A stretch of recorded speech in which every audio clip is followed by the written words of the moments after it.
Les devis et factures en micro-entreprise, archi facile à comprendre, je vous explique. Chaque vente ou prestation doit être facturée, que ce soit à un client professionnel ou à un particulier. Et peu importe le règlement. Je vous mets une facture à l'écran et je vous donne comme ça la liste des mentions obligatoires à faire figurer sur une facture. Vous avez la date d'émission, le numéro de facture, l'identité de l'acheteur, l'identité du vendeur avec la dénomination, le numéro de série, etc.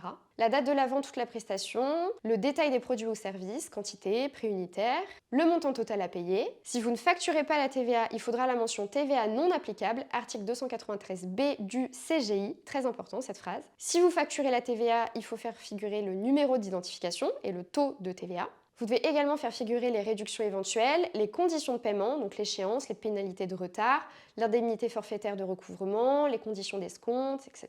Pour info, c'est pas obligatoire d'émettre une facture à un particulier pour une vente inférieure à 25 €, sauf si le client le demande bien sûr. Pour ce qui est du devis, celui-ci est complètement facultatif, mais je vous recommande vivement d'en faire un, surtout pour un nouveau client. Pour l'anecdote, il m'est déjà arrivé de faire une prestation pour un client qui a finalement refusé de me payer la somme que je lui demandais, puisque nous n'avions qu'un accord oral, qu'il n'avait pas signé de devis et que monsieur connaissait parfaitement la loi. Et donc voilà, tout ce que je peux dire, c'est méfiez-vous. Aussi, pensez bien à conserver vos justificatifs comptables pendant 10 ans. Et pour terminer sur le sujet des devis et factures, sachez qu'à partir du 1er septembre 2027, la facture électronique, elle devient obligatoire pour tous les indépendants. Vous devrez alors passer par une plateforme dédiée.